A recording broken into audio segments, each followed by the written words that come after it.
cadeaux concoctés par toute la rédaction de TLM à suivre tout le week-end sur notre antenne.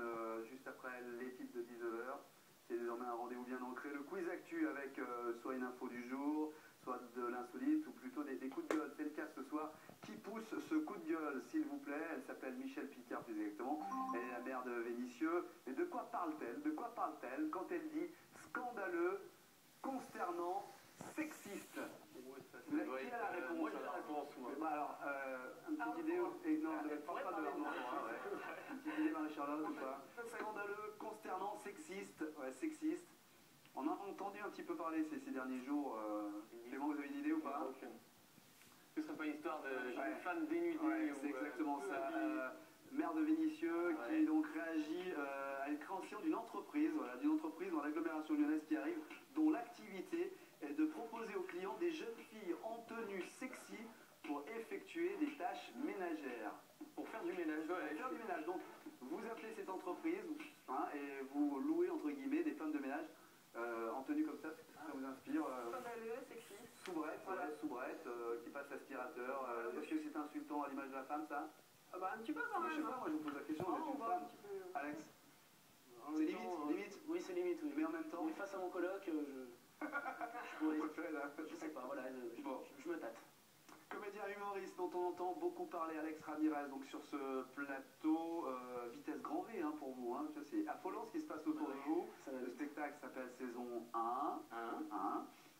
La scène, la télé, l'impro, les vidéos, on va en parler. Avant ça, d'où venez-vous? Qui êtes-vous? Que faites-vous? Ah bah voilà, moi ça fait à peu près 10 ans que je fais du théâtre, donc on peut dire que je viens de l'improvisation, j'ai pas mal... La Ligue d'impro? Ouais, enfin, j'ai pris des cours à la Ligue d'impro lyonnaise, mais sinon l'impro, j'ai commencé centre social dans mon village, et puis après...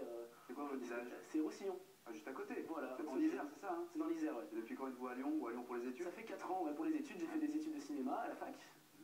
Et puis voilà, puis après j'ai voulu continuer le théâtre, je me suis donné 1 an pour voir si ça continuait, si j'allais y arriver. Et puis la magie des rencontres, voilà, c'est un peu l'étoile auquel on croit et qui marche, puisque j'ai rencontré Jocelyn Flippo, la personne qui écrit et qui met en scène ce one-man show.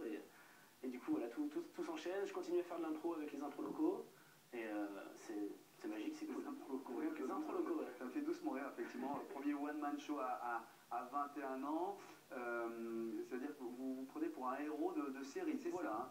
Le concept, c'est quoi? Quel est le concept? Le concept, c'est Saison 1. C'est un garçon un peu naïf qui a été nourri aux séries télé, au cinéma, pendant ses 20 premières années, et ça y est, il a fait l'amour. Alors il veut vous le raconter, mais il va pas vous le raconter comme n'importe qui, il va vous le raconter à la manière d'une série télé dont il serait le héros. C'est-à-dire que vous faites vivre tous les personnages. C'est ça, on voulait pas vraiment un spectacle avec des sketchs qui s'enchaînent, on voulait une série, parce qu'on adore ça avec Jocelyn, donc on voulait que ça danse, que ça chante, que les personnages s'enchaînent, que ça... Donc s'il fallait se rapprocher d'un genre, d'un comique ou d'un humoriste très très connu, ce serait plutôt qui? Je ne sais pas, il y a un peu de... vous n'allez pas nous dire que vous inventez un style, hein?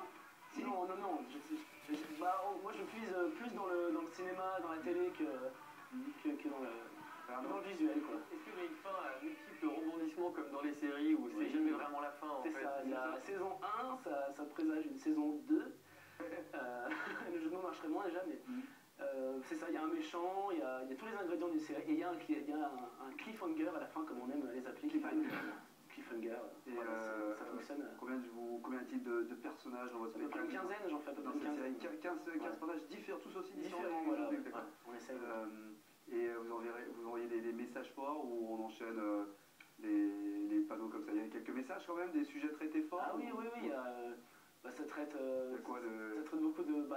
la première fois, la fameuse première fois qui, soit on l'attend, soit on l'a faite, mais ça renvoie à ceux qui l'ont déjà faite, alors ce stress qu'on a, de comment ça va se passer, et du coup il y a tout un sketch d'ailleurs qui s'appelle les 5 minutes d'avant, quand on est avec la fille et que... Les 30 secondes pendant. Voilà. Non, justement, voilà, on voulait éviter ça, on voulait éviter il y a eu plein de sketchs sur le lendemain 1, sur la fille qui se réveille, on se rend compte qu'on a accouché avec. Et nous on voulait justement ce petit personnage qui prépare tout, qui demande si ça va.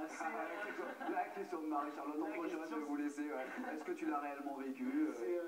Oui et non, on va dire que c'est un mélange de souvenirs que Jocelyn a eu et que moi j'ai eu chacun de notre côté, bien évidemment. Quand même. Et on va évidemment. c'est le cliffhanger. Ça sera un cliffhanger. Mais pas si Bon, vous avez- il a 21 ans, il éclate tous sur son passage, il s'appelle Alex Ramirez, c'est au Boui Boui tous les samedis, j'ai dit bien Ramirez. Ramirez, c'est ça. Ramirez, c'est votre vrai nom ou c'est un pseudo? Ah, c'est mon vrai nom. Ramirez, c'est moi je connaissais. Je n'aurais pas pu inventer ça. Ouais, bah si, actuellement Boui Boui jusqu'au 19 février, le C'est ça. samedi. Il y a un très court extrait de ce spectacle parce qu'on va pas tout montrer. Ouais. Pourquoi personne ne retrouve les disparus de Lost? 6 saisons qui sont paumées, hein. Ah, un avion! Un avion! Jack, un avion! Quoi? Ta gueule! T'as envie que la série s'arrête au bout de 2 saisons, quoi? Il faut que tu saches si Dexter va réussir à le découper, ce curé pédophile, qui ressemble étrangement à Sharingan. Qui c'est qui a dit plus belle la vie, là? Non, des vraies séries. Pas une sitcom sur Ricard dans un décor en carton. On n'est vraiment rien sans moi j'ai pas de copine. Enfin, si. Enfin, non. Enfin, c'est compliqué. Voilà, c'est ce que j'ai mis sur Facebook. Tu sais, si t'es pas en couple, tu peux mettre c'est compliqué. Et ben pour moi, trouver une copine, c'est compliqué. Je suis trop indépendant. Ouais. Un cow-boy solitaire, comme dans Brokeback Mountain, tu vois.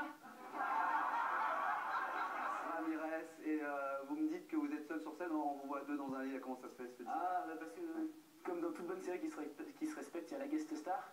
Donc je me permets de choisir une demoiselle dans la salle. Carrément, Voilà. carrément. Et elle fait le dernier sketch avec moi, donc chaque soir c'est différent. Moi je me permets d'improviser Donc justement. chaque soir vous en avez une différente. Voilà. Et elle reste après le spectacle ou pas? Ah, je ne vous dirai pas.